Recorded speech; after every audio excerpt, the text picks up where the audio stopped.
Christ.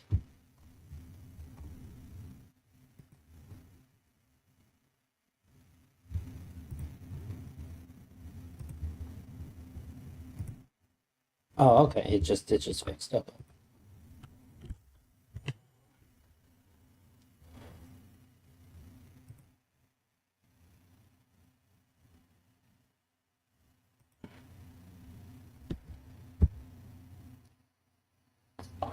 Oh, I have to click the button to get the text. Okay. That makes sense.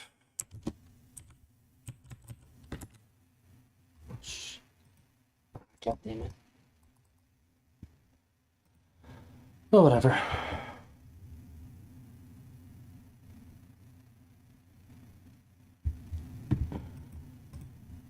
Oh no, I can hear myself. There we go. Jesus Christ, I don't want to do that.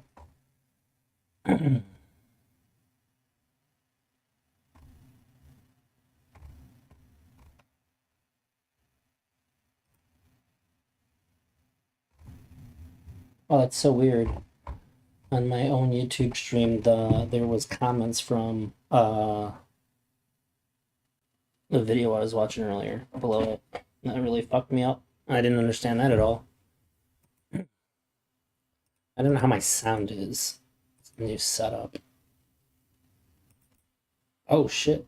That's good. Wait, what do I have to do? Okay.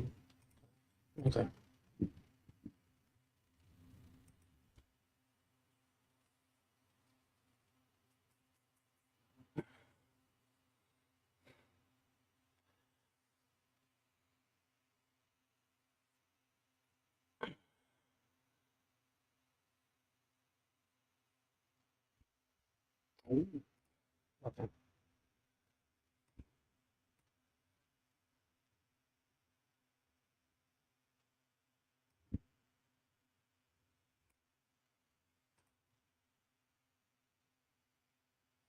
Hmm.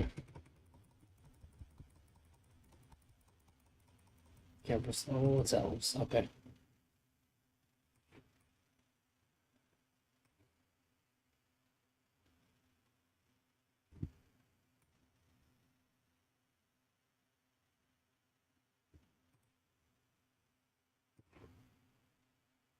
That means.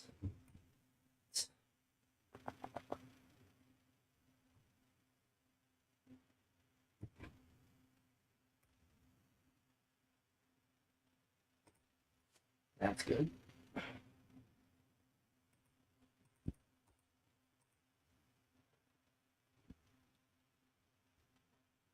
Oh, cool. They let it go. Wow. I didn't want to have to pop the Shambler to play that. That's awesome. I think I went. I think it's just over now.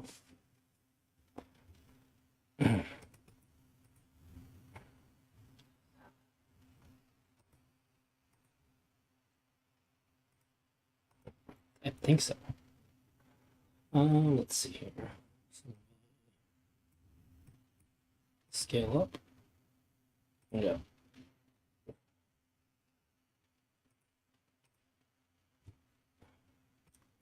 Swing both. They don't want to block. If they block, they could live, but they probably won't block.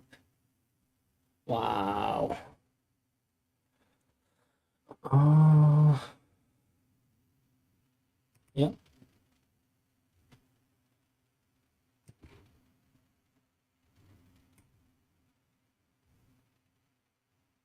Hmm. Yes, that's fine. They kind of fucked up my whole plan, though. Oh, they're really not doing much. Okay. That's cool.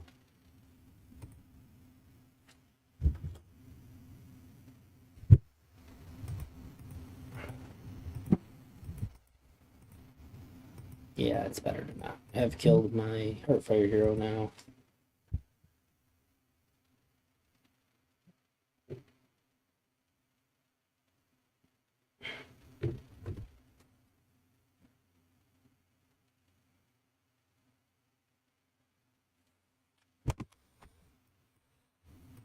Yeah, I can take one. That's fine. Come on. Ugh. Hey, Froggy Style. Thank you very much.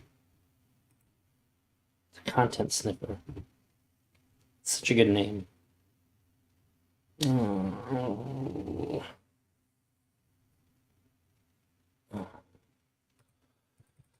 I guess I just have to keep going slow. I don't know what's been happening in Twitch Bowl for like a little bit.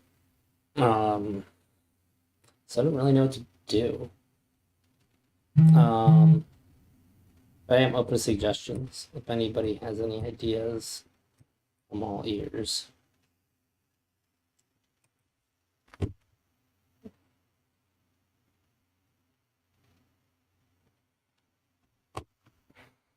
have this weird issue lately. If I message somebody on Messenger or Discord, my phone will show me that I can't have a message, but it's just my message that's sent. And I don't understand why the fuck that's happening. It's driving me crazy. I have to keep looking at my phone to just see what I already just said.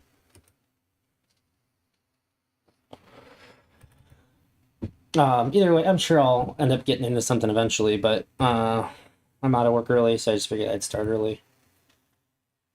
Oh my god. Oh, I guess they only get 2 out of it. Okay, that's not too bad. Oh, that's great. Okay. Now I think I can win.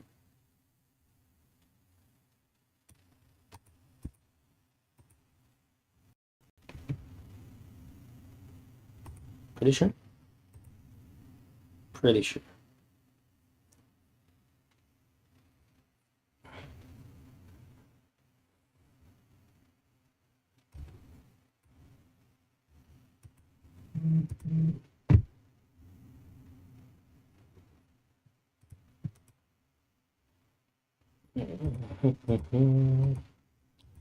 Sacrifice him, get a squirrel. Yep. That'll go up to 10, go up to 5. Oh. They still 1 short then? I'm 1 short if they block, but I'll kill them next turn. Oh, wait, do they kill me next turn? Not if they block, maybe?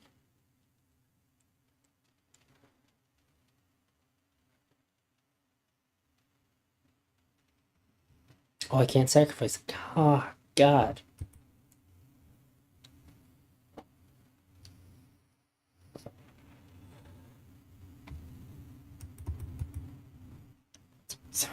Oh, yeah, I'm just dead. Fuck me. God damn it. I'm not mathing good today. Oh.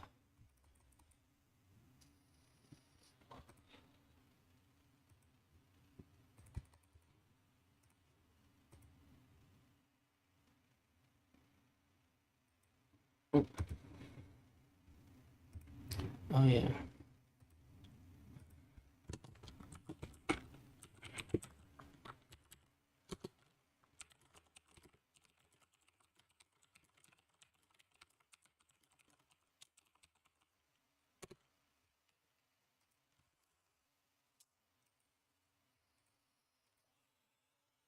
What else do I have?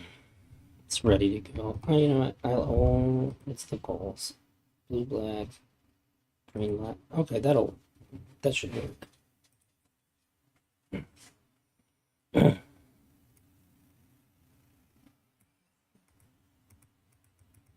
Oh, I forgot. That's right. You actually like Magic too. Yeah. You know, I can definitely do both.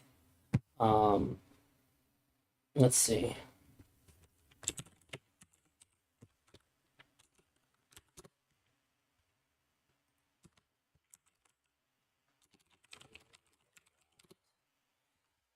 So I'm gonna try my Spirit deck. I a while ago I turned on my stream because I was climbing so hard with this that I hit Mythic and I was into like the double digits in Mythic.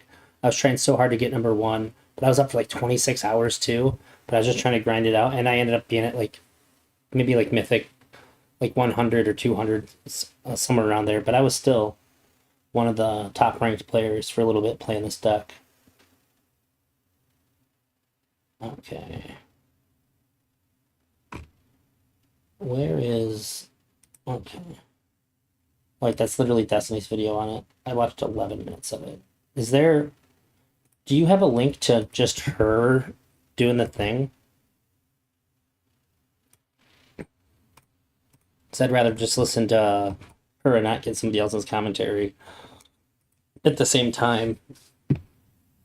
If you do, I think it auto mods links.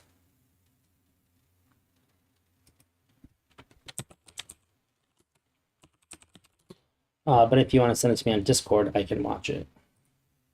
Oh, I gotta sacrifice that. It's not just redundant. If I sacrifice that, then the ring won't tempt them. And so they won't get that out of it.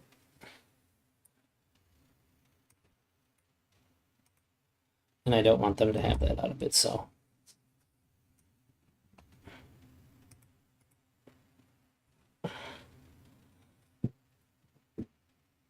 Oh. What an interesting deck. It seems so slow for... Oh, they have one land. Okay, that makes sense. Everything makes sense.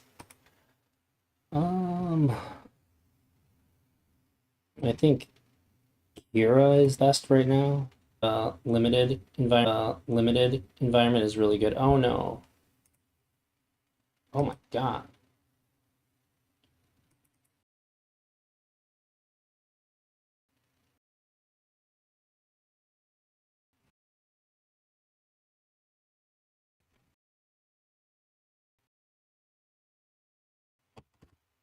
Why?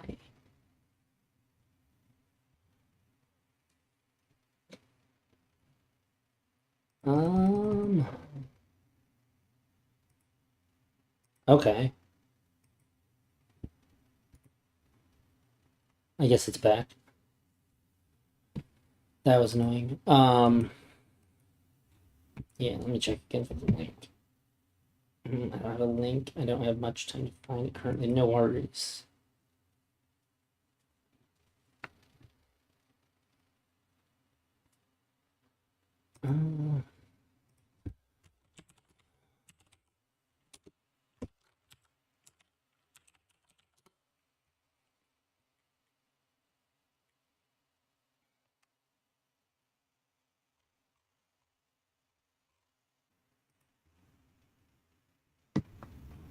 Okay.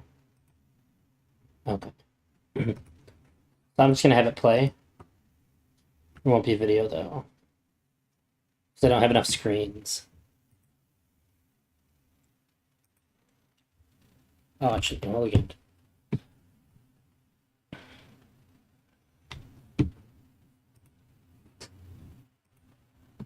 Look at that. I'm fresh out of work.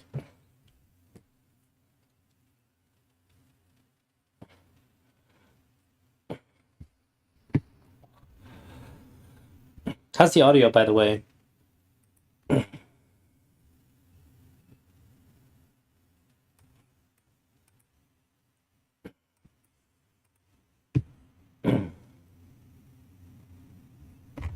Oh wait, I can do this. About my chat.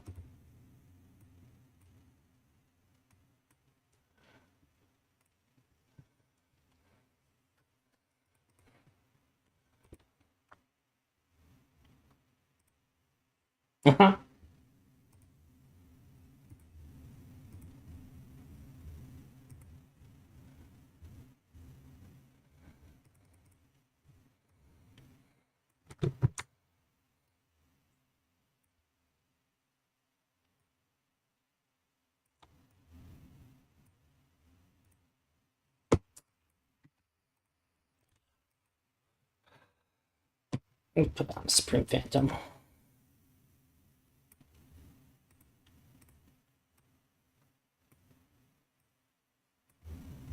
There we go.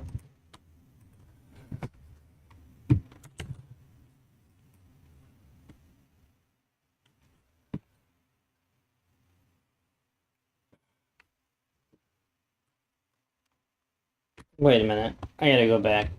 What is she saying is part of the? Oh shit, the dehumanizing.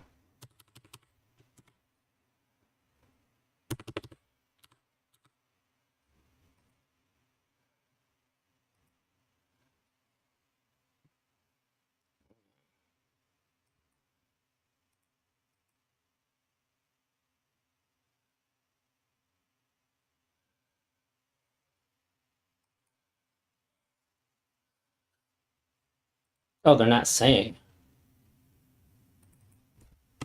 Why are they just assuming that the viewer knows? That's crazy.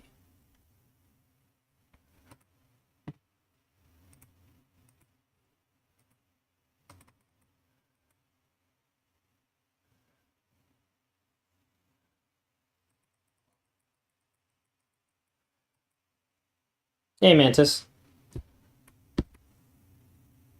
Oh, you can't hear the stream video. Oh shit. Or audio. Thank you for saying something. I see. How about Like now? yourself. Yeah, you should know. And people like Bill Maher. It's felt like a very bad divorce for the past 4 Jesus to 5 Christ. years. Yeah, I would say the last decade, like the last decade's been pretty bad in terms of like tribal politics You should be able to hear the video now, right? and I fed into a lot of it, so we'll talk about all that, and then realized that I was making a big mistake. Interestingly, you are Every time somebody talks about tribal politics, it's really it seems so deaf to me. Because there's an implication that the way to get out of this is to like break free of it, but they only say that like when they're switching sides. And they're still just going to be equally tribal afterwards. Like that is the state that we're in, but nobody has any good solutions to it. And when they talk about it, it's as though they're going to like I don't understand the idea of like pointing it out and talking about it when they know goddamn well they're not about to actually give a solution to it. It's just it makes me think they're retarded. I guess that's where I'm at with it. Or that they think that their audience is retarded.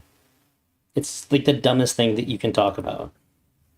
and again, I'm ashamed to admit this, you're one of the only voices on the left I can listen to anymore. And I have found that moving center, which I'm holding on to as fast and furiously as possible, reminds me of coming out of the cold. You're the only person on the left that I can listen to, and moving to the center, it doesn't sound very centrist to me. I don't know, guys. It sounds pretty fucking partisan to me.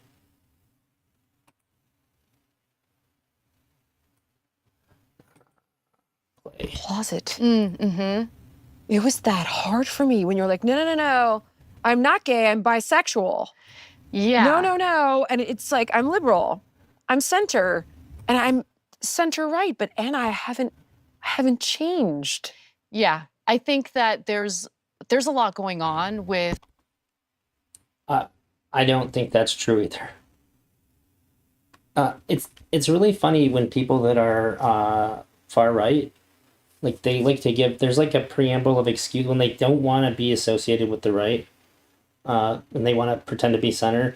There's like this preamble that they give to justify all the shit that they're gonna say, because it's gonna be so obviously far to the right. That's what she's doing. She wants to maintain this centrist label. And then she gives all these excuses as to why the shit she's going to say is going to be far to the right.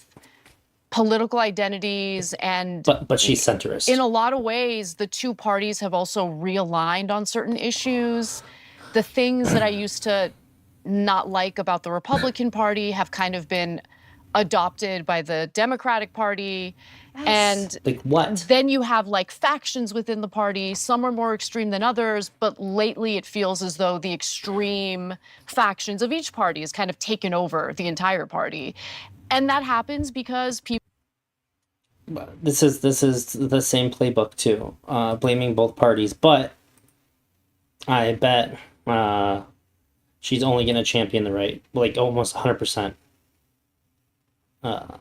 That's how it always goes.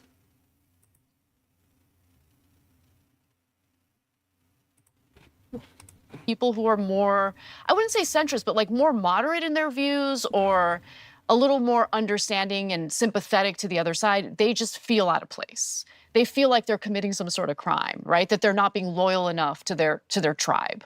And so I can totally understand feeling like you're, as you become more and more open and honest about what you're feeling, I can see the similarity of like coming out and how scary that is. Like it's super Oh my scary. And I know God. from firsthand Oh experience. my God. Yeah, guys, it's just like, oh, thank you very much, Mantis. It's just like coming out, you guys. It's that vulnerable. After you come out as no longer being in your political tribe, you have all the same concerns. That is, like, honestly, it's pretty gross for somebody to say that, I think. God bless you, Mantis. Holy shit. Thank you very, very much. I'm not religious. I don't know why I said God bless. I'm just grateful. Like, it's so disingenuous to say that. Like, I don't believe that she even thinks that. And I'm definitely not the kind of like, I'm not like brain melted pro LGBTQ to where I'm going to dismiss everything that's said or done or be on board with everything. Like, I'm pretty pro LGBTQ, but like, I just think that, like, I think that's pretty normal now. Anyways, I don't even think that's like, it's not, outside of trans people, I'd say it's pretty non-divisive anymore. But that's batshit crazy. It's how scary it is. I've watched videos of you Oh, a year Chris ago. Speaks. 1 minute, let me see. Yeah, let's go. Thank you very much for the raid, buddy. I miss you too. I haven't seen you in forever. What a wonderful way to hear from you again.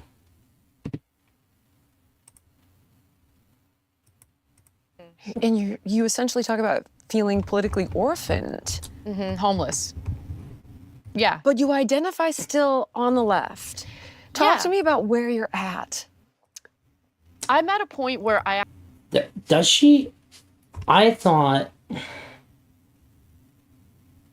Surprising reason his hands from move away from the left. She needs to make up her fucking mind then. This is very. I'm like getting whiplash from her. By the way, welcome all of Chris Speaks audience. Let's see. I'll make this big for just a second. Okay. Welcome. Glad to have you here. Chris Speaks is a homie. If you're here for the first time, it's gonna be on Twitch. I'm always on YouTube when I stream. Sometimes on Twitch, as well. But feel free to throw me a follow. It's always free to follow me on Twitch. actually do not want to be pigeonholed in any political tribe Okay, or there we identity go. because Wait, didn't she say yes before that? Tell me about fuck is where happening? you're at. Wait, I'm wait, at wait, wait. On the left. homeless. Yeah, feels like it. I have a feeling that's exactly what it's going to be. Yeah, I think so. I think she's going to talk a bunch of shit about the left. And that's you leave the left to be a centrist, but somehow you have to talk a bunch of shit about one part of the center that you exist in. Again, it's very, very disingenuous. But I gotta hear this back again. Yeah. But you identify still on the left. Talk Yeah. to me about where you're at. Yeah. I'm at a point where I actually do not want to be pigeonholed in any political tribe or identity.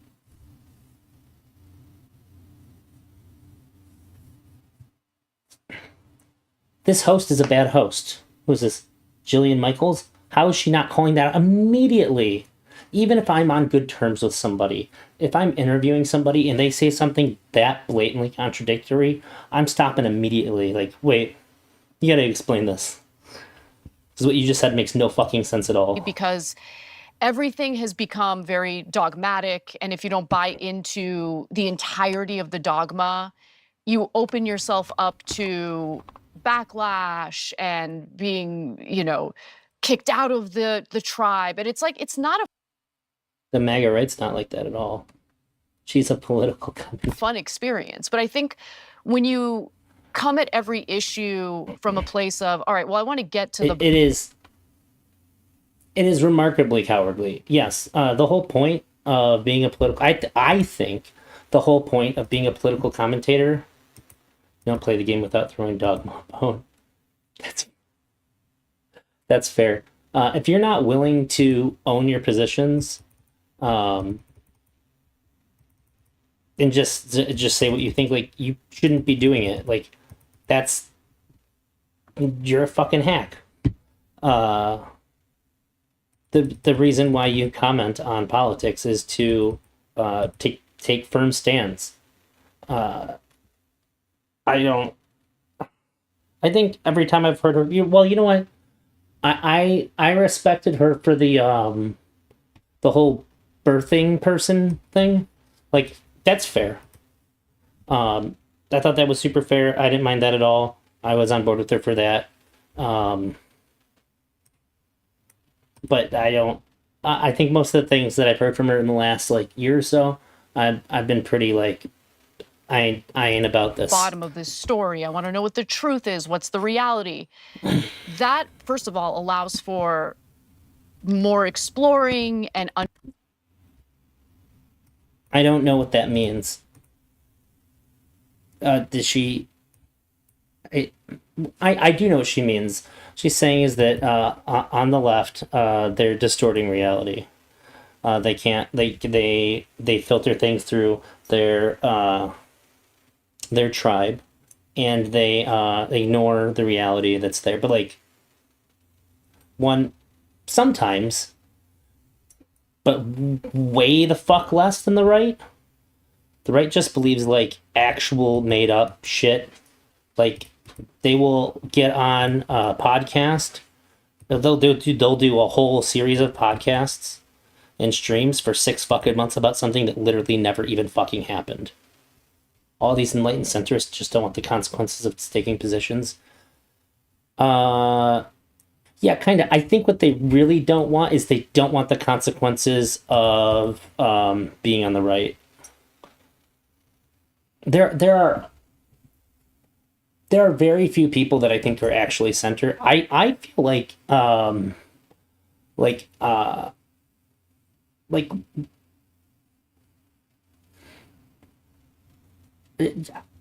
issue that I have with people that say that they're centrist is they don't usually say which side they're leaning to, which I don't think that anybody is a non-leaning centrist. That just really doesn't make any sense. Epistemic bubble versus echo chamber, 3 stock, no item destination. So I feel I would say that I'm more centered than most leftists that I interact with. But I just say that I'm on the left because I think that it's more informative to what I actually think. If I say that I'm left-leaning center, I think that's going to confuse people as to what my positions actually are. So I just don't bother doing that. I don't have a problem owning the fact that I'm more often than not going to lean to the left. But I have no problems abandoning party lines when something is wrong or crazy, or if they want to keep spreading misinformation. But her of all people, she's not a centrist. That's just not the case. And I can't emphasize. You can't be a left-wing commentator for that long. It's guys, I figured it out. I'm actually centrist. I don't think so. I don't agree. Enough how much happier you become once you have a better understanding of the world around you and those you disagree with politically. Because right now there's, in my opinion, this effort to really demonize and even Thank you. It's not a bad Wednesday. I've had better Wednesdays, but it's not a bad one. But also, nice to see you, Xander. dehumanize the other side.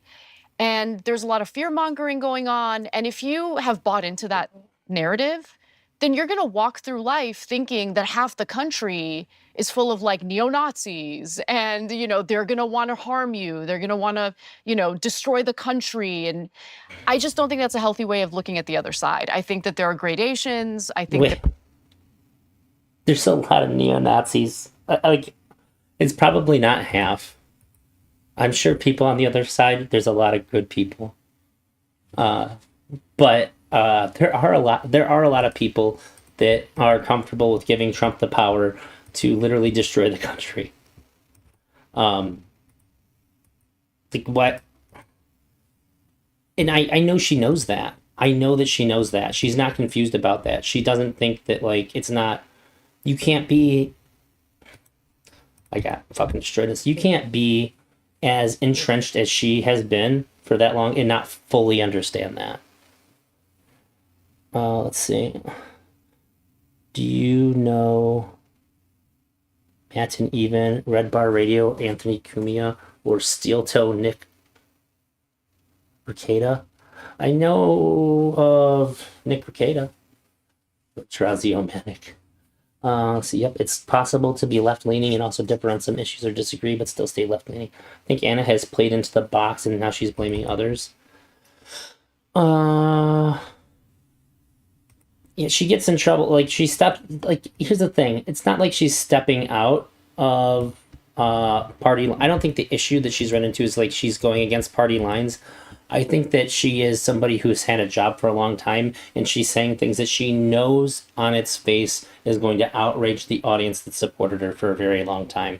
It is not an issue of like, it is the case that people can get their careers heavily fucked over, especially if they're in the public, by not playing to their base, but I just don't think that's what it is. I think it's her like very directly pissing off like her fans that's doing it. That seems from all the drama-y things that I've seen come out of her, it just seems like she's pissing off her fans. Anna's a pretty white lady with an essay story. I give her slack for being mildly psycho. I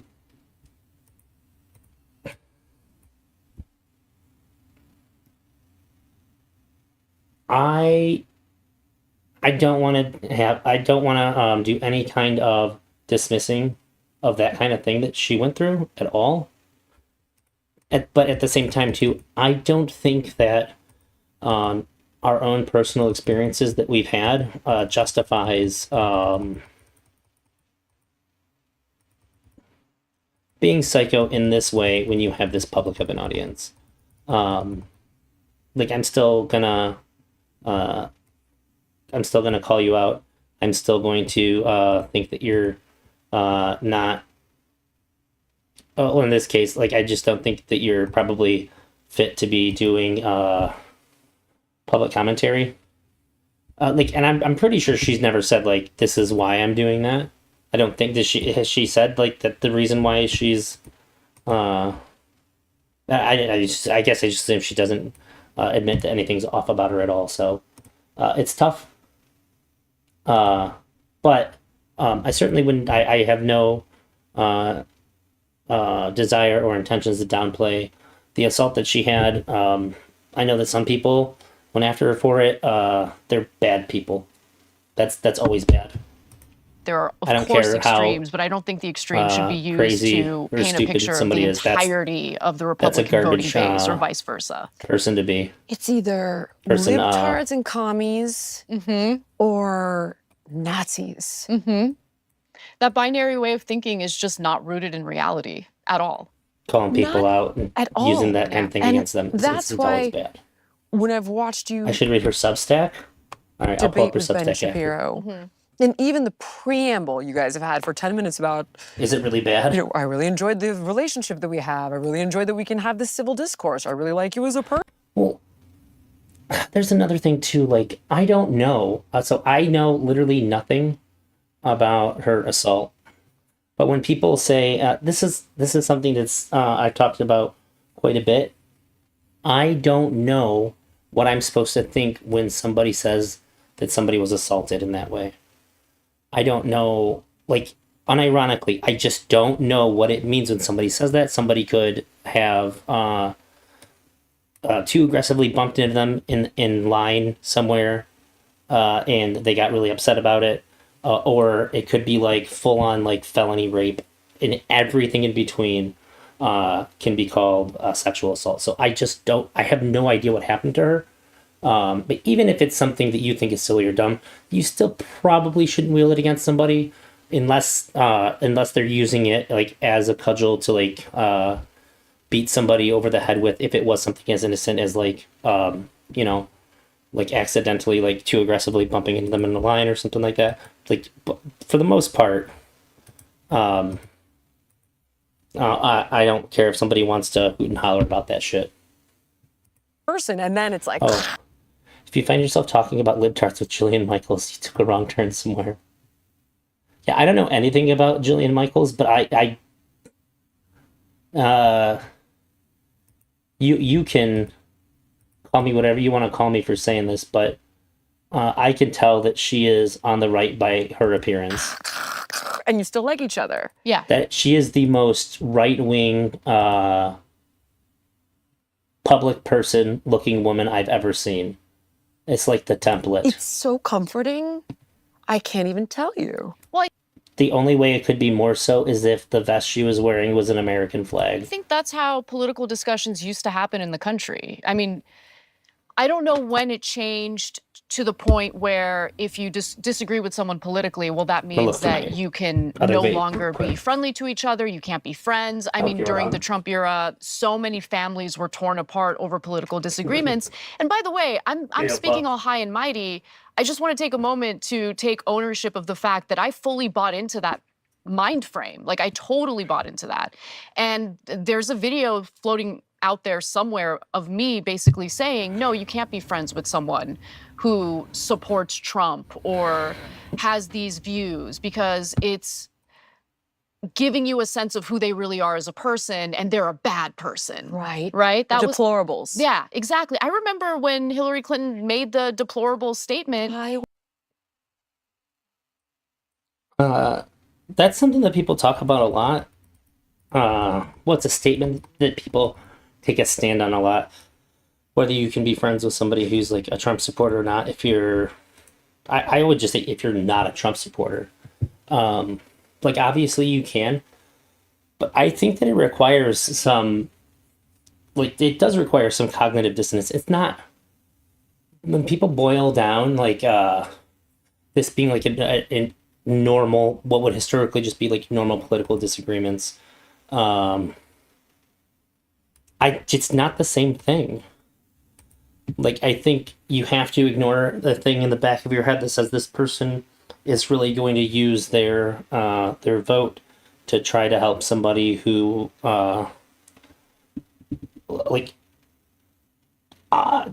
has said they want to suspend the Constitution, who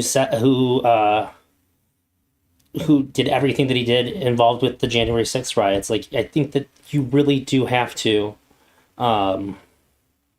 ignore things that are a pretty big fucking deal in order to be like to have a normal friend relationship with people like that. Because like I definitely know there's some people in my life that are, and I have to tune out a lot of my thoughts about that stuff in order to maintain that relationship. And it's a really big bummer when somebody that I really care about and respect ends up being like, it's like super heavy into MAGA. It's like I've lost them to like some bizarre reality, and there's like no, I feel like I could try to talk somebody out of that, but if I try to talk them out of it, it's just seen as like the strongest personal affront to them if I do. And then The Clintons. tough. I loved the Clintons. And then she apologized for it because she was getting backlash. And I remember at that time I wonder how long it if he gets elected again. I wonder how long it would take for people to start calling him the Great White Pope. Because I'm pretty sure, didn't he disagree with the Pope about something not that long ago? Like people that support him are predominantly Christian, and that blows my mind. He's the fakest Christian I've being ever seen in my upset with life. her for apologizing because I had fully bought into, no, these people are deplorable. These people are terrible. And it took a lot of growing to realize that there are What's a the lot of growth? Republican voters who actually do not like some of the things that Donald Trump says because They all do. If you ever talk to a Trump supporter, and you're like, you support, like, it's so funny too, 'cause you're like, well, what about when he did this? What about when he said this? What about when he did this? Like, well, I don't agree with everything he said and done. Like, well, why don't you talk to me about how deep these disagreements that you have go with, like, if they're aware enough to have a conversation about January 6th that isn't delusional, how do you still support him then after that? He's like the Antichrist. He's. It's so hard to deal with the idea that people don't see, like, just like how absolutely horrible, selfish, and evil he really is. The things he says is the best part of him. The one thing that Trump has going for him is that he's funny. Shit that he says and does is really funny.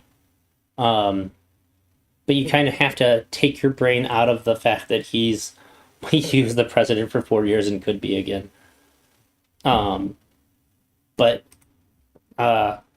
sure, I agree that the things that he says are the best part of him. Yeah, because sometimes it's really, really he funny. does say divisive things. He Yes, does I say hate it. hateful I things. hate that.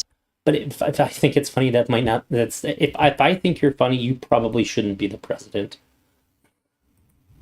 My kind of humor does not line up with running shit at all. Too. But there are,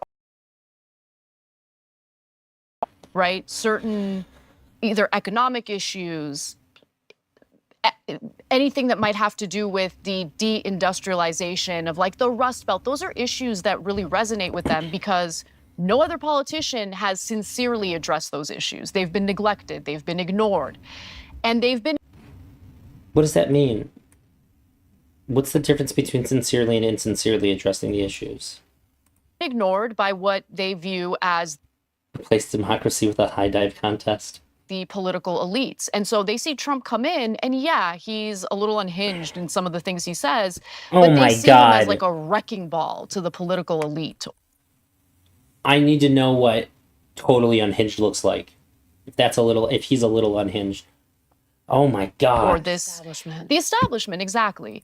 And once I was able to really fully grasp that and understand that, and by the way, once I started to understand the flaws in my own party, it helped me kind of begin this journey of rejecting political tribalism and not wanting to be pigeonholed into any political group. I want to feel free to think for myself and to explore ideas without feeling guilty about it. I have never met anybody who preaches think for yourself that doesn't completely hand over all of their thinking to clickbait headlines. Never. You know? Yes, I know exactly what you're talking about. I think for me, as a devout liberal, I don't like how she who enunciates things. always thought I was the better person. I thought we were the good guys. I really did. I was brought up that way. Why does she talk like and that? I thought, if you're a Republican, you want war. If you're a Republican, That has to be a character. Human beings don't talk like that. you don't care. I have changed my mind on a lot of this stuff, but you're ridiculous with your gun laws. If you're a Republican, you hate gays. If you're a Republican, you're a racist. I really, honestly took the bait. And then Trump was so belligerent when he first began running and they're all rapists and racists coming over the border or whatever, criminals. He never recanted any of that. And that was really abrasive. And I live in a border state. We live in a border state, my whole life up until recently. And And it felt like an assault on all of these wonderful people I saw who were economic migrants wanting a better life. Right. And, then it was the woman's right to choose, and we're taking that away, and gay marriage, that's going. And I was appalled. Yeah, when Then I met my wife, and oh my God, I can't believe we're married because she was a Republican. Mm-hmm. And I was like, what is wrong with you? Mm-hmm. How could you possibly? And I'll never forget, she's like, you think you're such a good person. You think you're so liberal and so understanding. wow, I have to confess, I usually have very good gaydar. I would have never guessed. Genuinely. You guys are the least understanding, the least But that goes to my point earlier too, that like being gay is just like the normal. I would say it's not like accepting gay people is nonpartisan now. I think that even if like even in like tight Republican circles, even if you don't like gay people still, like if you're not accepting of them, you probably want to shut people up around you because you know how bad that look is. Even like just around other Republicans. accepting and the least tolerant of anybody who doesn't agree with you. Cut to, I started hearing everywhere, or at least focusing on it. Oh, well, they voted for Trump, so I had to cut them out. Oh, I haven't spoken to my mother. She's a Trump supporter. I remember seeing a post on social, and I've talked about it a lot. It was on this blog called Scary Mom. Sorry, I've been pausing a lot. I had a boss. I worked at a magic card shop, and they had video games and stuff too. But the point is, I was talking to him on like my first or second day. He said, I was a Republican for 30-something years. And I was like, oh. But I don't know how we got into politics, but, naturally how conversations go.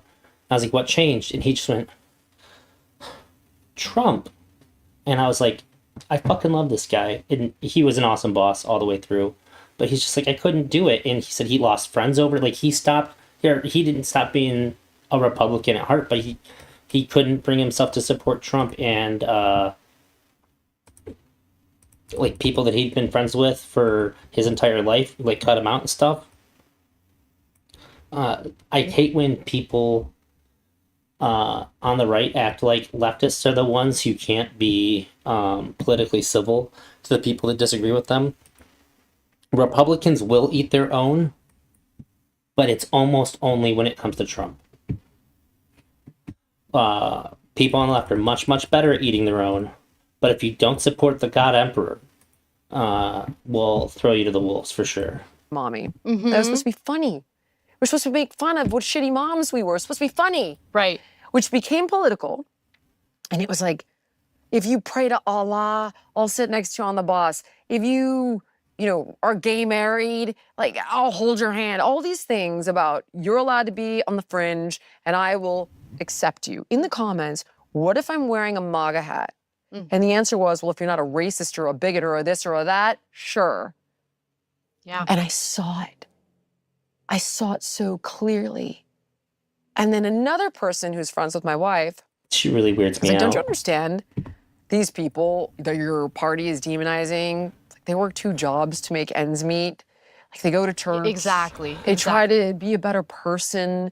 Like, they're just trying to get by, and you're calling them ignorant for being religious, like racist, bigoted.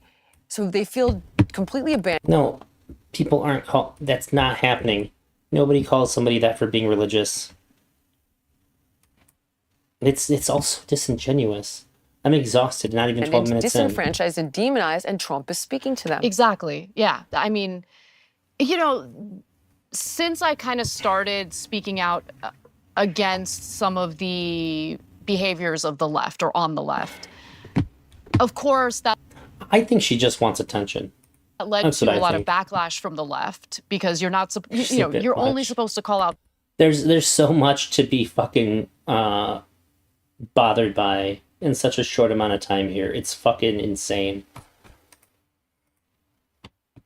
The other side. You should never, hold your own side accountable when they're engaging in intolerant behavior.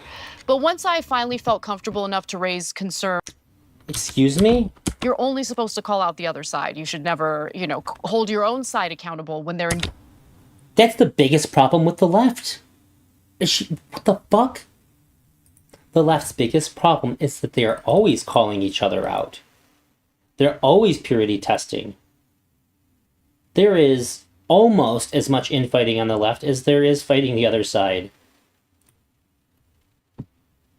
I don't. I'm annoyed enough with her to say to wish I could just call her a liar, but to call her stupid. But like she's just lying. Engaging in intolerant I know she behavior. knows that's not true. But once I finally felt comfortable enough to raise concerns about how the left talks about crime, for instance, and things like that, they couldn't wait to like purge me. Like I really did notice that there was this effort to just do away with me. I'm not pure enough. I'm not good enough. Like you're not one of us. And I had already gotten to a point in my life where I was willing to accept that treatment as long as I was able to speak my mind. And it took me at least. I can't believe she just said. Once I found out she was gay, I was hoping it would take a sudden left turn. It's very hard for me to hold that in my head.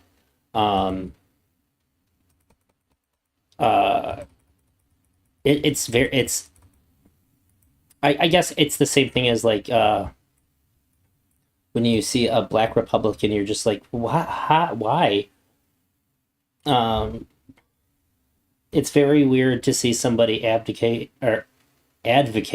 for a party that's so against their own interest. At least a year, if not more, to finally feel comfortable to come out and say, no, the way that we're handling homelessness is not the right way to handle it. No, it turns out that crime is real and there are some people in society who are a danger. Wait, are we doing something to handle homelessness? I thought our solution was to do nothing. Has that not been like our primary solution for that for forever? And a threat to the public, and they should be in prison. And, you know, I was saying this stuff in the left-wing era of abolish the police or abolish the prison, the prisons. And as they were trying to purge me, you have the right wing asking you to come join with open arms, right? And it's just. I don't know. I'm not like super well versed in Anna, but did they really try to purge her, or were they just calling her out for saying shit? That like. It was her base just calling her out for saying shit that was like against the values of her base. So interesting I feel to me. like Look, that's probably the case. I'm not a Republican, and I'm a little more socially conservative than I was when I was. You don't really have to work this hard to be neutral about Trump. They do though. When you move from the left to be neutral about Trump, I think that you know too much. Like. Your eyes have been like you haven't been shrouding your eyes the whole time, so you know enough stuff. So they just have to. I think I said this stuff before you got here. They have to like make this list of excuses as to why what is wholly unacceptable is now suddenly acceptable to them, because they know it's fucked. It always happens when somebody moves away from the left. They have to give a preamble speech to say why this is okay at all to do. And it comes off, I think, to them as like their explanation.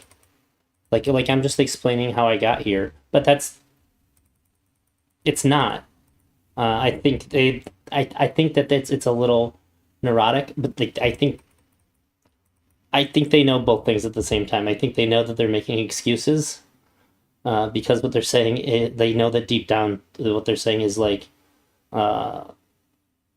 What they're going to say is going to be awful, and they need to give themselves a lot of padding to stick that landing. I was younger, but not on issues like gay marriage or whatever. It's more on, actually police are important and we need to reform policing, yes, but the idea that we need to shut down prisons, which we have in California. We've shut down 4 of them. Now there's no room for inmates, and they're just releasing people with this BS like good behavior credits when they're behind bars. No transparency on that. We don't. Good behavior credits are good. Closing prisons can be good. But we should probably just reform our prison system entirely. like what they did to deserve to get like It's 20 modern years slavery. shaved off their sentence. But okay. So like this stuff is all going on, and I have a few views that have changed and evolved, but that doesn't necessarily mean that I'm in line with the Republican Party. Right. But they don't care. It doesn't necessarily mean that, but I think we're going to find out. They don't care that I have some differences with them. What they care about is, honestly, on one hand, if I'm being cynical, power. They understand that in order to be a powerful party, you need to be more welcoming and you need to have broader coalitions of people. I think there's a side of the Republican Party that understands that.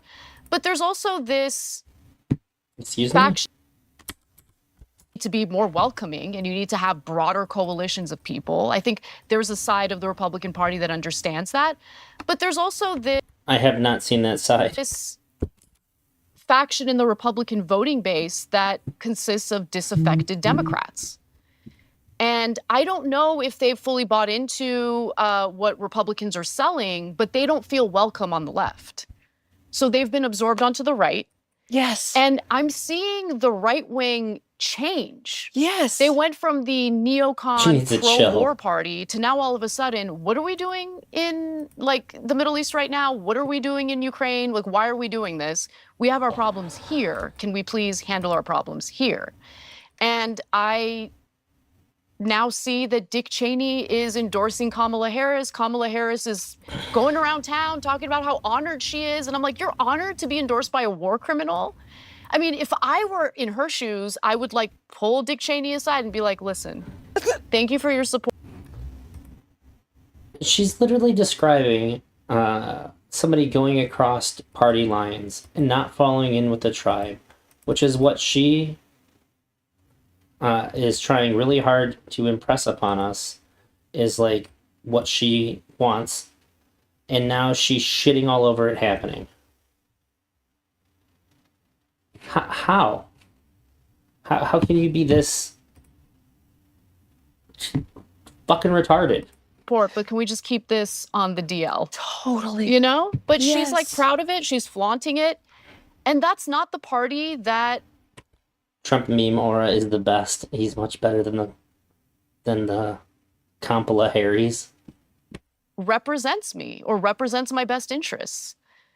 And they've spun the narrative, though. They're like, look. I just don't like how she talks. I was just about to say something, and like she's weirding me the fuck out. This woman is fucking weird. I read that. I don't know. I lost my train of thought. Even people are so worried about Trump that people like Dick Cheney have joined our side. Yes, yes. No. That implies that you will do his No. bidding. And it's playing out in real time. We're in numerous I think she missed her calling and being a fucking televangelist. She's definitely got the cadence down. wars. I Yes. don't understand anything about geopolitics, but all I know is it's gotten way worse. It has. It has. I don't understand anything about it, but here's my take. Definitely. Like, I'm watching Why is she like that? I agree. Drazi's uber creepy. It's people die It's all over the fucking me up. world. It's very and everyone tells distracting. me Trump is Hitler, and I'm like, well, we didn't really. It didn't sound like it got worse over there, and now we're in a war in the Middle East. We're these proxy wars. We're Forgive my proxy ignorance. wars. Like No, I no, don't you're fully right. understand it. They are essentially proxy wars. Yeah, and I mean the whole reason. I don't think the U.S. government really gives a damn about Ukraine. I think the U.S. government gives a damn about weakening Russia's military capabilities. Right. Okay. But the way the Biden administration has handled this war in Ukraine. Wait. Yeah, of course we care about Ukraine. They're an ally. What does that mean? Make her tell us what she means. By essentially the discouraging host. them to engage in a peace negotiation. That was early on in the war. Now I think it's too late.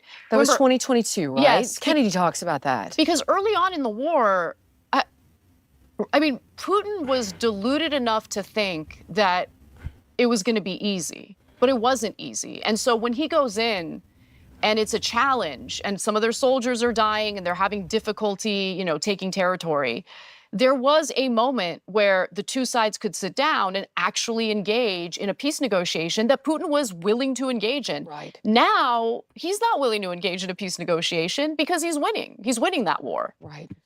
And we The podcast is called Keeping It Real, How Our Normie Is So Simple. Is it really? Ew.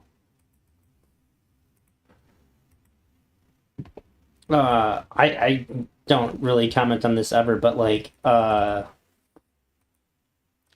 think that a white lady with a podcast called Keeping It Real is pretty fucking cringe. keep giving Ukraine more and more weapons. They're now doing, airstrikes and bombings. You very rarely hear me comment on like saying like white person like does X, good, bad, anything, but that's pretty cringe. in Russia, which I don't think is going to make the situation any better. And Russia has gotten closer with some of our other adversaries, including China, including Iran. So North Korea. yeah, exactly. I mean, this was, in my view, this was all predictable. But the whole idea was we need to weaken Russia's military capability while simultaneously continuing to make our own weapons manufacturers and defense contractors real rich. Got it. So it's a form of redistribution of wealth don't from like ordinary, hardworking Americans to a small group of executives behind these defense contractors. And so I have a huge problem with that. My views on that never changed. Me either. So it's weird to have the Democratic Party perpetuate what's happening, I lost. around the world with these wars. Oh wait, no, And I the didn't. Republican Party, on the other hand, at least the voters, I want to be clear, the voters are saying, no, we're not okay with this. Okay. We don't want this. We want to get out of these wars. We want to take care of our own. And that's what I want. I want to take care of our own. So there are areas where I definitely agree with Republican voters more than Democratic voters. And that's the thing that's really throwing me for a loop because Oh, wait, do these I? are the views that I've always had. Me too. Yeah. Oh my God. See, this is why when you talk, I feel like I can breathe. There's I don't know if I'm gonna get to this whole thing. I don't like this at all.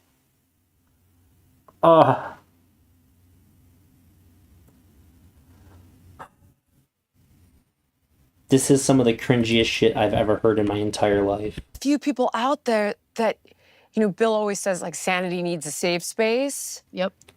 And those voices rise to the top because I think the majority of us that are in the middle who feel orphaned are finding sanity in the things that you're saying.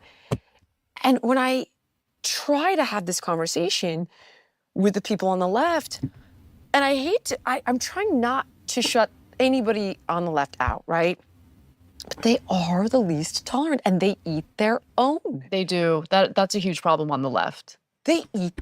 Oh, somebody else also donated to me as well. I don't know who you are in chat, but thank you very much. I thank Mantis for 1876, and then the other person for 526. Thank you very, very much.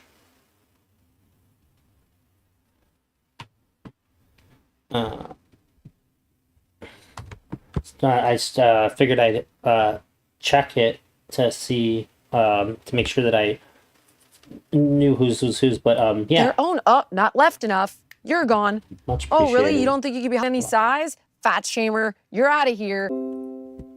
Oh, I lost connection for a second, but I guess it's back. Is it good? Yeah, it seems good.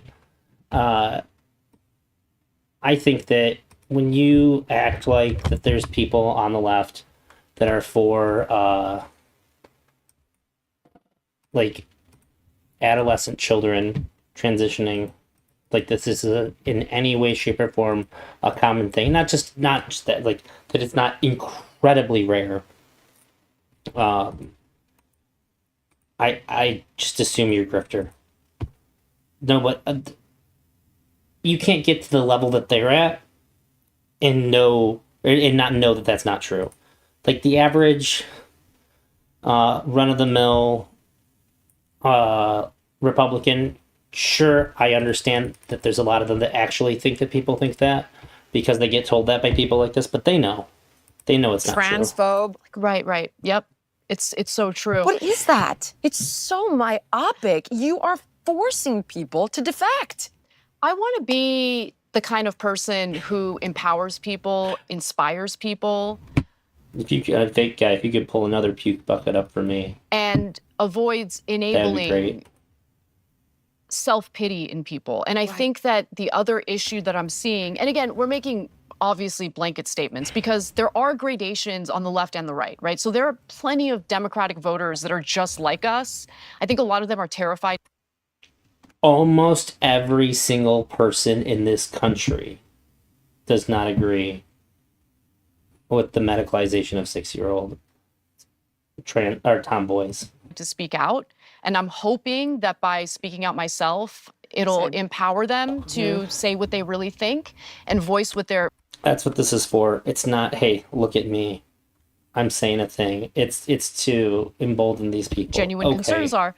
But at some point last year, the other thing that really hit me was the difference between my upbringing and what the Democratic Party espouses. I was raised by very...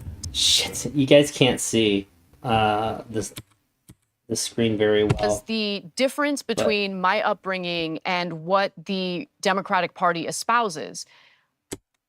I was raised by... She's going like what she just said was fucking groundbreaking. She's never heard anything like this in her life. Very tough parents. And I would say, like, even though I'm a millennial, an older millennial, I would say my upbringing is more similar to how Gen X was raised, right? Like, welcome. Talking about the generations, she's like checking all the grifter boxes right now. But I think that was the right way because it teaches you to be self-sufficient and honestly empowered, right? Like I always. Yeah, as somebody who has made an insane amount of money doing this, who wants to play cliche bingo, as somebody who's made a very good living off of doing this, and I live very comfortably now, I think that the Gen X way is the correct way, even though I'm a millennial. Felt empowered to choose my destiny. Right. To, like, if I work hard. Yeah, that's what money does. Hard. And I get it. There are issues in our government, in our system. There are things that, have served as obstacles for younger generations that didn't necessarily exist for older generations. I get all of that. However, we all get to wake up in the morning and make choices for ourselves. And when I hear the Democratic Party constantly disempower people of color, because that's what they're doing. I mean, really think about it. Like, they keep using this messaging that... If you really want to help the Black community, you should stop talking about how systemically oppressed they've been. Infantilizes them and makes them seem as though, if it weren't for us white saviors, messing around with these laws and policies, they would never be able to survive. And I find that so gross. I'll give you a specific example. This drove me crazy. Culver City Schools. Called it. They took a look at their honors program and they realized that there was a real disparity between the white students and the Latino students. Very few Latino students had enrolled in the honors program. So they decided the right thing to do would be to just scrap the honors program altogether. And that pissed me off. And it pissed me off because, first of all, you're not actually addressing the issue here. What? Hang on, I gotta find out. What is an honors program exactly?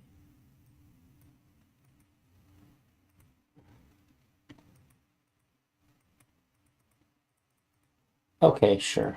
I wonder if they actually scrapped it or if they stopped calling it that. Because I think that it's pretty bad in schools in general. It doesn't matter what the division is by. Like, if you're going to divide people up, if you're going to divide the students up with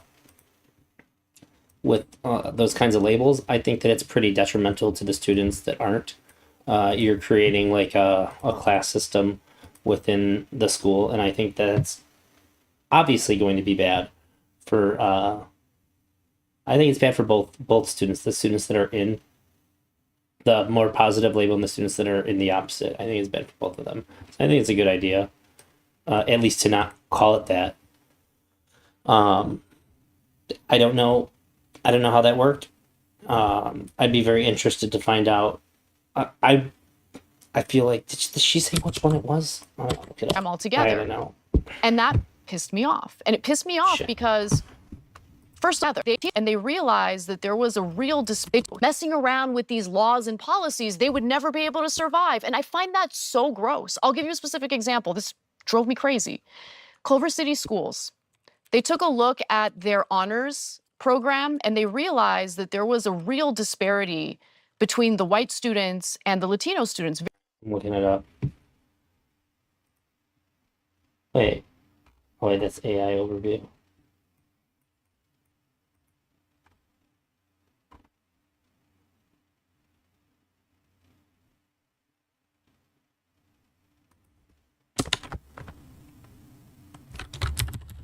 What?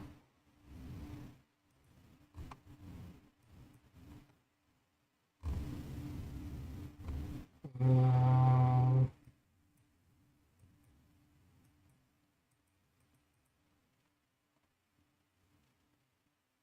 I can't find anything on it. I'd be really interested to know. Though. Let's see. You should check out Matt Nevin. He's the guy who crashed the Elden Ring award. Oh, I've actually been watching his podcast a lot. I've seen him with the dude who started the Proud Boys and oh my god, he's a comedian and I really like him. I am super super super bad with names. So sometimes I'll read a name and I won't know.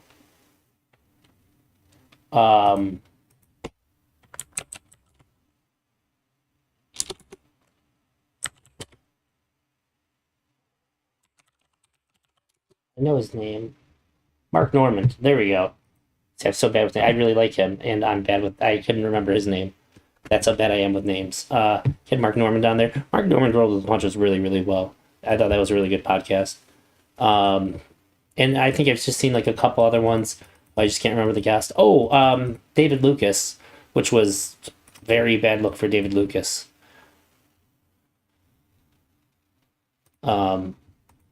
David Lucas got really creepy and weird on there. But yeah, he's legit. But he has Zerka and Sneeko, and I can't tell if he's a Nazi. I don't. What do you mean by that? But she Like sounded he's had them on? pretty awesome because she realized like everyone in the workplace should feel comfortable and welcome. And But I think that kid's. I think he's just like a goof.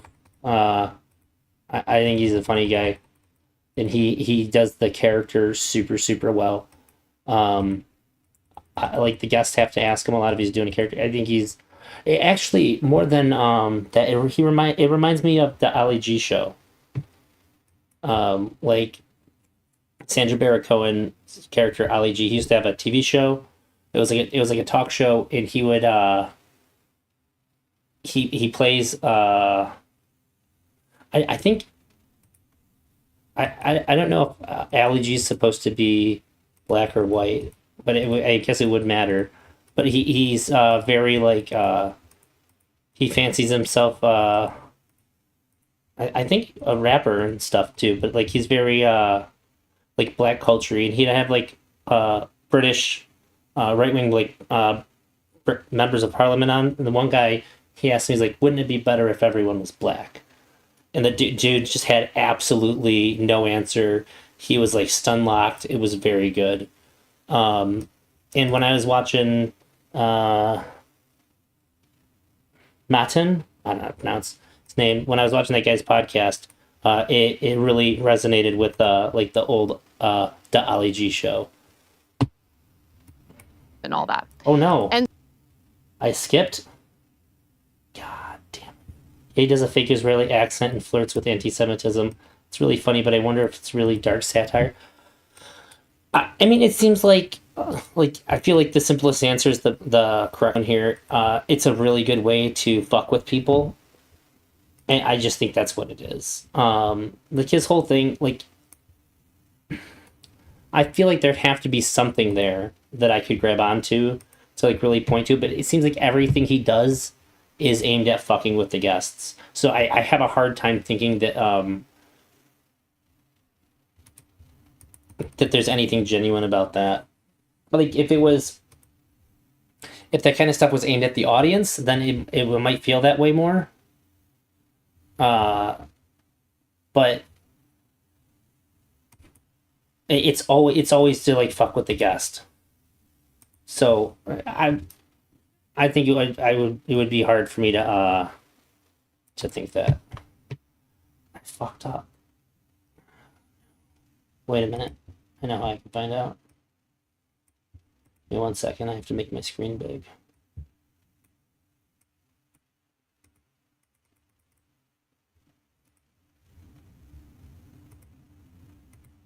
Where is that at?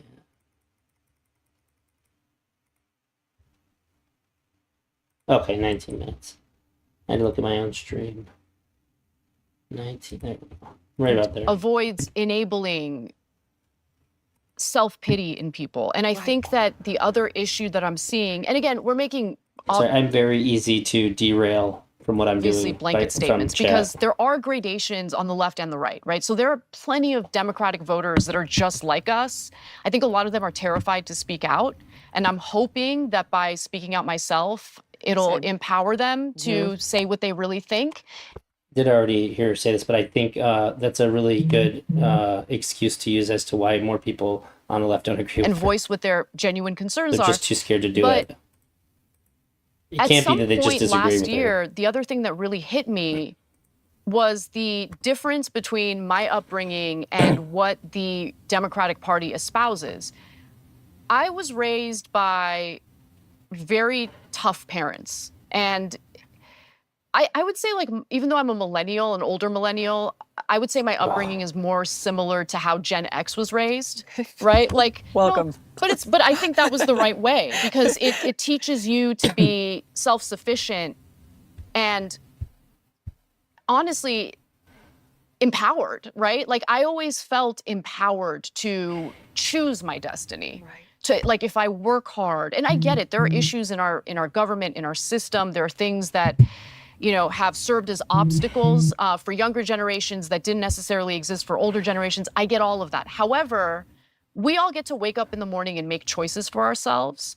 And when I hear the Democratic Party constantly disempower people of color, because that's what they're doing. I mean, really think about it. Like they keep using this messaging that infantilizes them and makes them seem as though, if it weren't for us white saviors, messing around with these laws and policies, they would never be able to survive. And I find that so gross. I'll give you a specific example. This drove me crazy. Culver City Schools. They took a look at their honors program and they realized that there was a real disparity between the white students and the Latino students. Very few Latino students had enrolled in the honors program. So they decided— If anybody finds out the truth about that, like if they actually disbanded it or if they just relabeled it as something else, I'd really like to know because it almost seems like it has to be that. The right thing to do would be to just scrap the honors program altogether. And that pissed me off. And it pissed me off because, first of all, you're not actually addressing the issue here. I think those Hispanic students are capable of greatness. Right. You just have to do the work to get them there, And when you scrap the program, you're essentially communicating to all the students, no, we're going to get rid of this opportunity because we don't believe in you guys. It's doing away with an opportunity rather than seeing what the flaws are in our education system. I don't know if anybody else caught that subtle little racism she did. And then rising to the occasion to help these students, where we do see the disparity, get to where we want them to be. That's the right way to approach it. But there's just this weird, defeatist mentality. And I'm honestly also very sick of, white people going around being offended on behalf of marginalized people. Oh my God, they're just virtue signaling. It's disgusting. It It's is. It is. I'm the good guy. Yep. God damn it. I do kind of agree with that. It is weird when no one's saying anything. When people who aren't part of a marginalized group get offended on behalf of that group. Because we've seen too many times where like nobody had an issue. That seems pretty weird to me, and that's always kind of left a bad taste in my mouth. So I think that might be the first thing that they've said that I've agreed with, but not always. Sometimes, if they're just increasing the volume, that's fine. But if God, look at her, what a nut! Do you remember this? Oh I will my save God. you, right? There was an ad that went around, forgive me, and it had like actors that I had loved. One that I trained back in the day when I was like 27. And it was like, I can't recall talk exactly. It was like, normal. I'm responsible. Ah, I'm sorry that I didn't, and like, who knows what, basically taking on the history of racism. And I thought, this is so cringy and awful. I take responsibility. the fucking audacity for her to call somebody cringy and awful. Oh my God. I take responsibility. I take responsibility. I take responsibility for every unchecked moment. For every time it was easier to ignore than to call it out for what it was. Every not so funny joke. This seems fine. I think this is fine. Every unfair stereotype. Every blatant injustice, no matter how big or small. Every time I remained silent.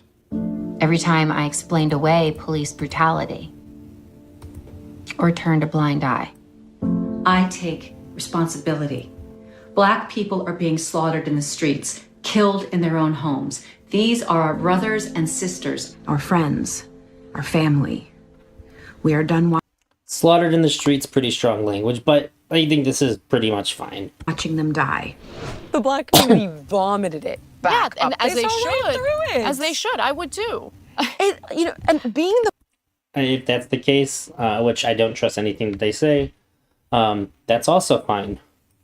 I think it's totally fine if the Black community rejected that, but I think that it's fine. It's not the same thing as what they were talking about. mom of a It's Black an attempt child, to try to do the something reason decent there. I think that's I fine. really don't like it is because if you tell my daughter the world's systemically against her, The world? then if she ever falls down, there's no agency to say like, why did I fall down? Let me pick myself back up. Let me reapproach. It's, I'm a victim. Yeah, all the Black people who acknowledge systemic oppression, they can't pick themselves up when they fall down. You guys. The acknowledgement of systemic oppression has rendered them completely useless. We gotta stop recognizing it. Victim. And as a victim, you're fundamentally disempowered to change anything. Right. So part of me wonders if this isn't some sort Oh of my conspiracy God. theory narrative of racism to keep people of color down by telling them they've got no hope. I've often wondered that. By making them angry, which then alienates those of us who, where there is injustice, would have previously got involved, and now we're kind of And like, I'll making just them stand there angry. and I'm paralyzed to know what to do. Like, Right. I don't want to be a savior, but I don't want to get involved. Like, I don't know. But I don't wanna get involved. Like this that you're talking about, right? Like doing the work Just for to the be clear, saying I don't want to be a savior, but I don't want to get involved. You don't need a but there. That's an and. They're both the same. They're both working towards the same goal. Accidentally went mask off. Hispanic kids to make sure they have the resources they need. Right. It's like it gets taken away, so their opportunities get taken away. Exactly. Exactly. I mean, when I started kindergarten, I didn't speak a single word of English. I'm the child of Armenian immigrants. Yeah, so gotta I fix grew that. up, with my parents speaking Armenian. That was the first language I learned. Now I need help with Armenian because my English is way better. But Wait, she's saying that she's Armenian? I think I just have to pop off of this for a minute and go on to the. There we go. Yep, that fixed it.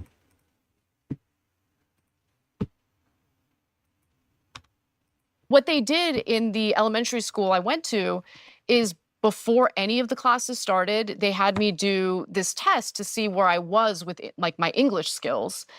They realized I need English as a second language, like an extra curriculum tacked onto what all the other students were doing. So what the school did was realize, okay, she's having trouble with English. We need to get her caught up. So there's going to be an extra program that we're offering to her to get her up to speed. And that helped me tremendously, along with watching Sesame Street and learning English that way as well. But the school didn't just give up on me and say, she doesn't know how to speak English. We don't know what, maybe we just don't grade her as harshly. Right. Right? So just let her flail, but give her the grade so she can pass. And that's not. There is a big distinction between having special education programs and deciding that the honors program might be causing undesired outcomes. I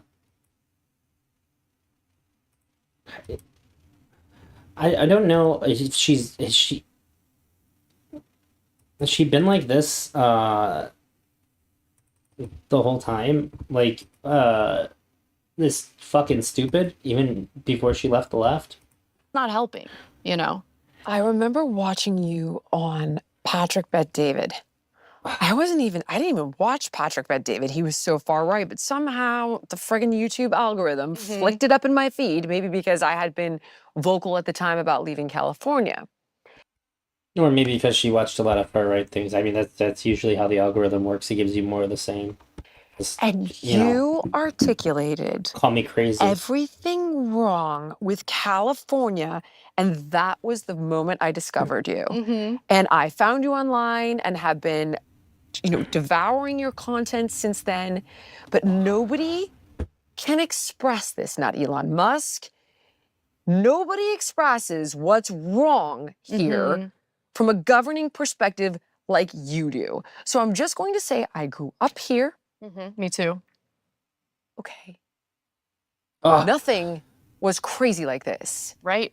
The homelessness, crime, the advocating for the medicalization of children, Stop it. like advocating for late-term abort. Like, I'm never going to put a limit on. Like, what about 8 months? No, still no. Like, what do you mean still no? Like, what happened to legal, safe, rare? Come on. Like, there's a limit. Come on. Like, this madness. And I personally feel that I have lived through it, and Gavin Newsom is the tip of that spear. Yeah, for sure. Go. Take me from the top to the bottom. No one does it like you do. And the concern is that it goes from California to a federal problem. Yeah, that should be a concern. Oh. And in fact, some of the failed policies got- that I we've just saw the implemented link, here, Mantis. Thank you unfortunately, if you're have still been around. exported to other states. Right. And I'll give you a quick example because Stretch.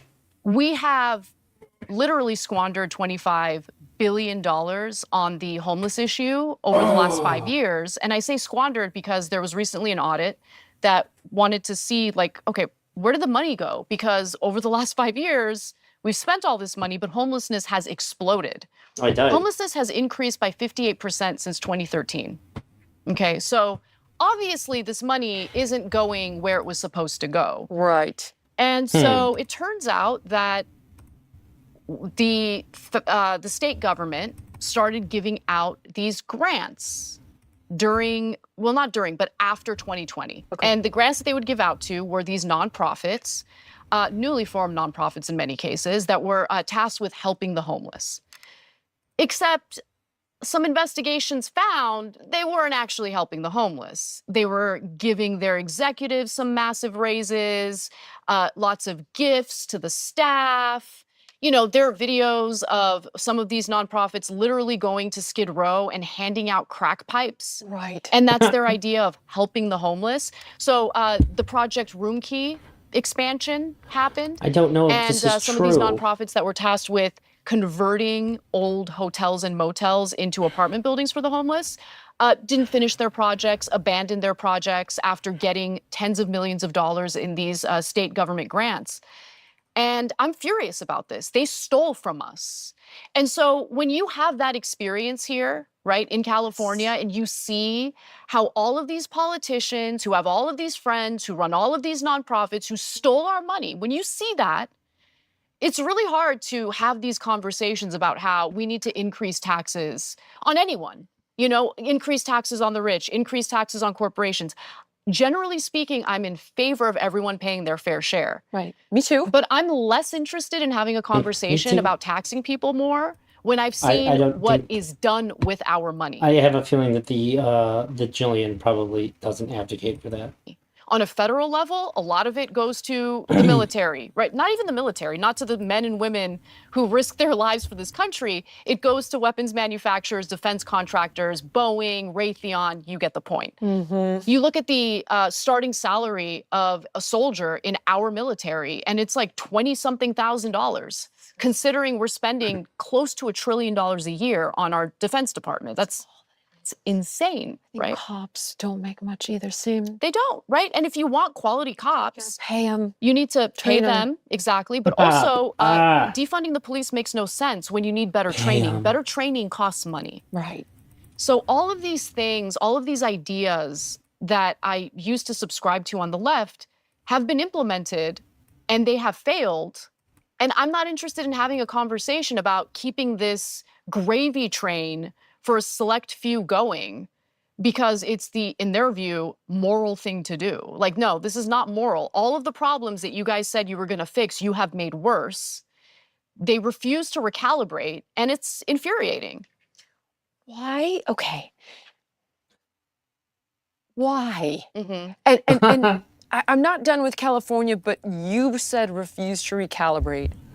For the life of me, I remember Michelle Obama, Let's Move. Mm-hmm. Health is an alt-right issue now, which I want to get to a bit later on, but I remember the Obamas were anti-gay marriage. Then we got them to, Not in office. okay, gay marriage. Right. And now it's, let's medicalize children and put them on off-label cancer drugs. And God, she needs to let this one die. It's crazy how many times it's come up. chop off She their has no fucking boobs. integrity. And the Obama administration is trying to lift any age restriction on it. They tried to pass that through. Did they really? Yes, Google it. Obama, I did not know Biden, that. Biden, the She Biden said- Oh, administration. Biden. I'm so sorry. Yeah. The Biden administration has moved to remove any age limitation on the medicalization of gender dysphoria. I have no problem with you. I'm going to assume, because I'm not fucking insane, if they're removing the restrictions, it's probably due to them wanting to be able to get them like things like mental health medication and or mental health services. I don't have any reason to think that the reason why that's happening is because they want to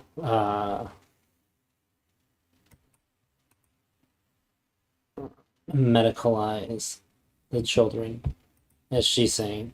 What she means when she says that. And I don't think anybody thinks that. Changing all that stuff. I just want Genuinely. your brain to be Well, developed. And it Not anybody in their positions. I think they've convinced people probably that that's what is is happening. irrefutable that cancer drugs and puberty blockers will stop greatly talking. impair a developing human body, in particular, not just your bones, your brain. Your brain. It says on the box of Lupron, brain swell. Okay, I don't want to do this anymore. She's killing me. Fake guy, if you're there, I generally take suggestions for like if I'm watching content, you can submit it. If you got Matt Neven link that you want, I'll put it on. I can't do this fucking woman's the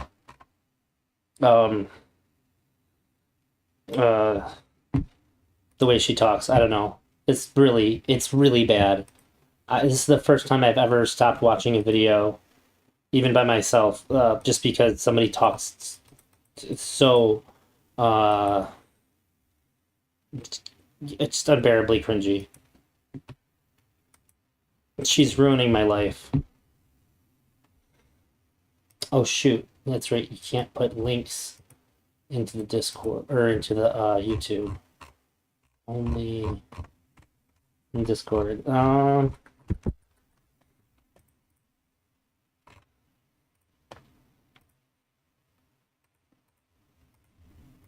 you are there and you want to, you turn to Discord and do that. You can just DM me a link, or if anybody has any suggestions, I can't fucking do this anymore. Oh, in the meantime, I do have a link. That will require me to stop playing this game though, so I'm gonna close the game. Sorry, that'll stop me from playing the game, so I'm gonna close the game, and I'm gonna read her Substack.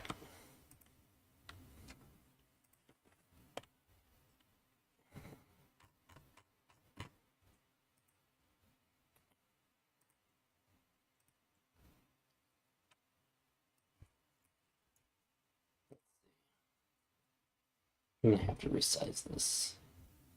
Oh god.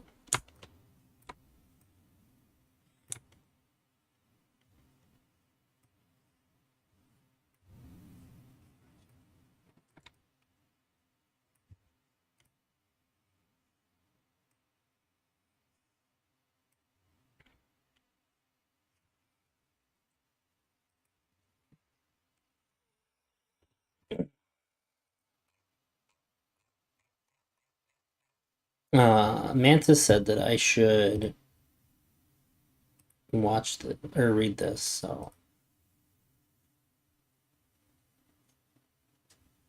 I gotta sign in. Substack's so weird. Oh, there's the email.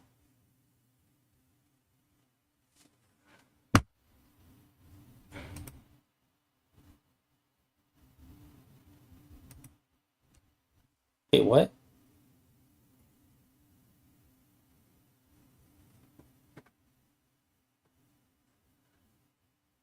I clicked the thing on my email on my phone, and it just takes me. Okay, I guess I have to do it.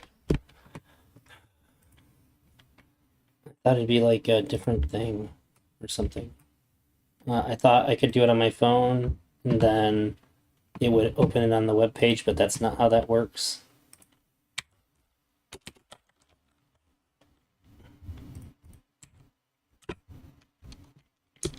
Like an email verification thing. But no, it just opens it on the phone.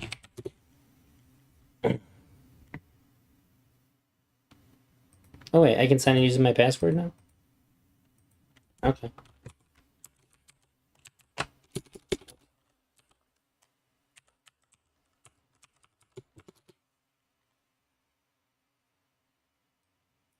Mhm.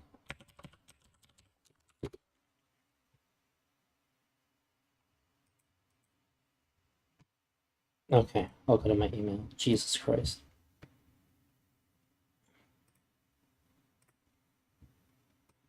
Now I have to change the window. Oh wait, no, I can just that. Okay.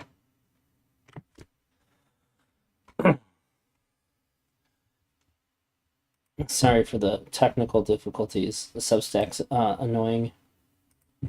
After Trump came onto the political scene, especially after he was elected in 2016, the us versus them mentality immediately took shape. Anyone who refused to resist Trump was seen as a threat to the country, and I was fully on board with that mindset. At first, it all felt righteous at first, but eventually the tactics deployed to fight Trump became repetitive, boring, and ultimately fruitless. It seems weird to say repetitive and boring were the big factors. They even came before utterly fruitless. That's weird. Polls showing that he has increased his support among Black and Latino voters despite wall-to-wall coverage of his unsavory, racist, or bigoted remarks.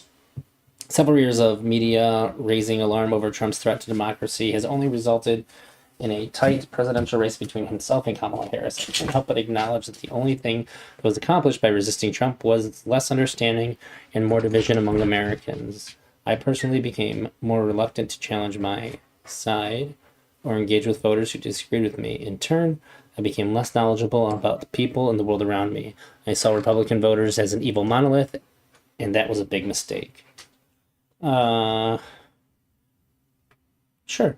I think that seeing the other side's voters as an evil monolith, that seems pretty extreme. My evolution started in 2022 when I was sexually assaulted by a homeless man in my neighborhood while I was walking my dog. Horrible experience alone didn't change me politically, but the treatment I received from the left and some progressives after sharing the story did. I was told that by publicly sharing what happened to me, I was stigmatizing my unhoused neighbors. Others accused me of feeding into racist tropes because they were assuming my attacker was black, but I had never even disclosed the man's race. He was white. Not only did I suddenly see the flawed thinking of some of the left, I also witnessed the cruelty and hypocrisy in real time. These terrible traits I had associated solely with my political opponents were obviously not exclusive to their tribe. I was stupid for ever thinking that was the case. Sure, I think that no matter what your politics are, people can be stupid and ignorant and say fucked up shit to people who don't agree with them. I agree. But it seems weird that... So, I think that viewing the right as an evil monolith was a mistake. However, now I'm going to view this side as a monolith. Seems dumber than that. That doesn't mean everyone on the left who thinks or behaves this way is a small group of lunatics. This small group of lunatics do, far from it. But it does mean that there are factions and flaws on both sides of the aisle, and no one has monopoly on the truth.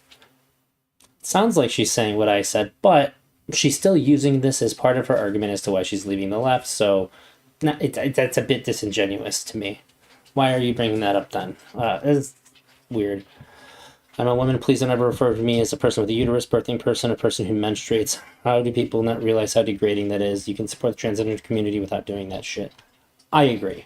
But that is super base take. You shouldn't refer to what... I wouldn't want somebody to refer to me as like a sperm producer or anything like that. That's weird. Like, don't talk about me like that. It just seems... It seems like there's not a lot of room in polite society for those kinds of labels. All hell broke loose after I posted those words. Most friends in left-wing media didn't bother reaching out privately to discuss their agreements with my personal preference. Instead, many self-described socialists took upon themselves to profit from the conflict by publicly attacking me with monetized videos. These are her peers that work in media and 100% have to cover this because it's relevant.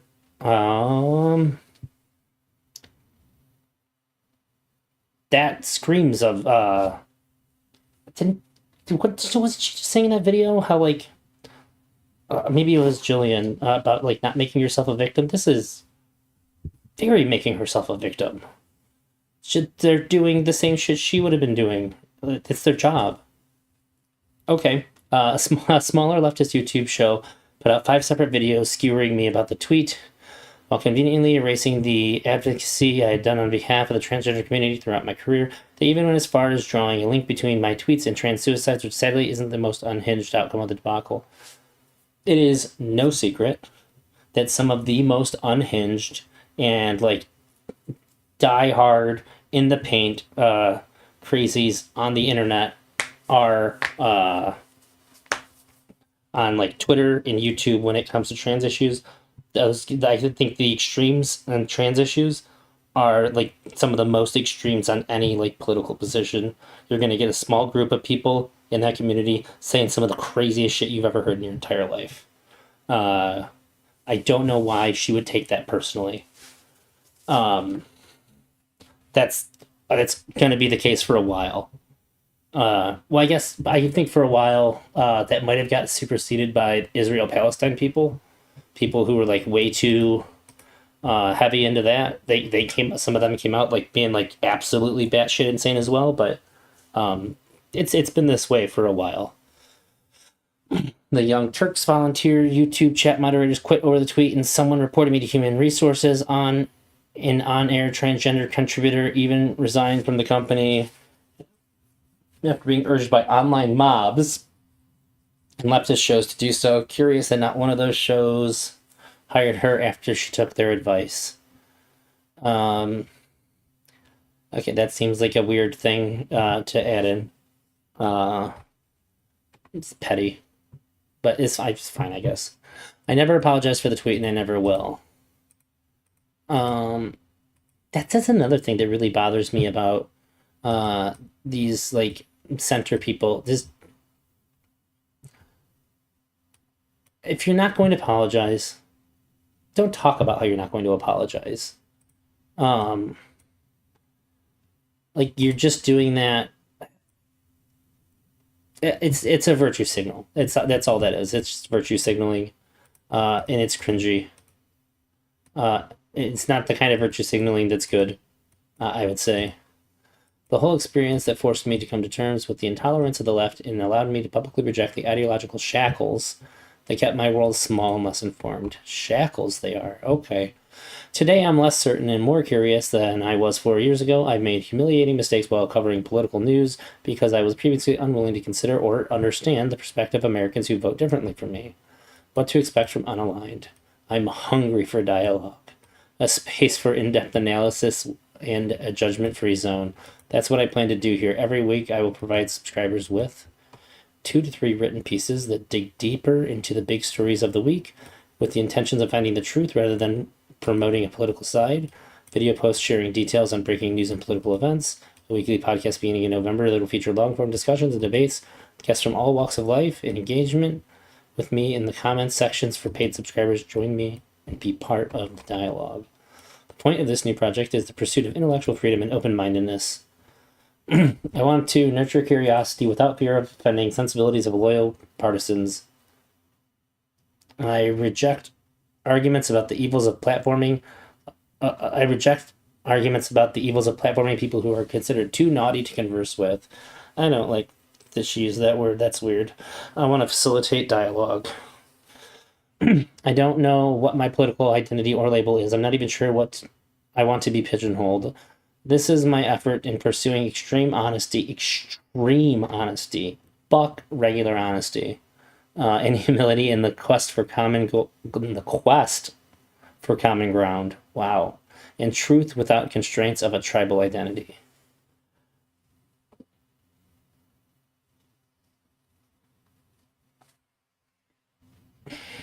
Okay.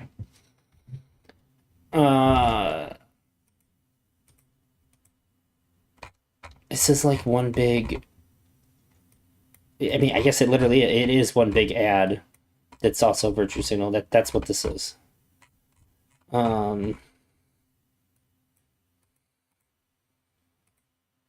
She put this out 9 days ago? 10 days ago? Maybe we're in September 30, yeah. 10 days ago.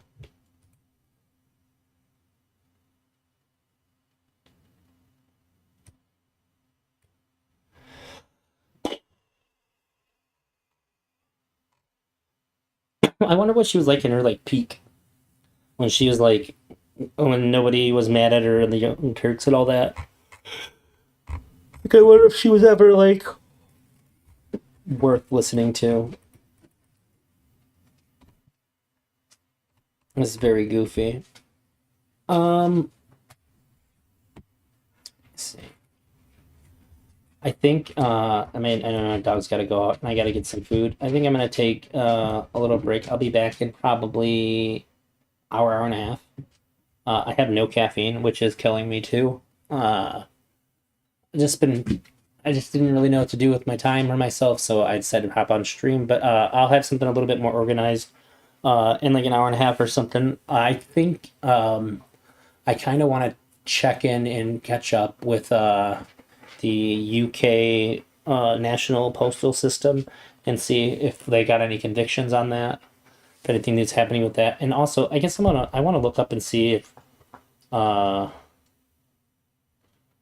Fake Guy said that Zerka was on that guy's podcast. I would like to see that too, so I might check that out. But I am pretty itchy for the some more of the UK Royal Mail scandal. That's with UK Royal Mail. I'll be back in a little bit. Thanks for being here, and if you donated an extra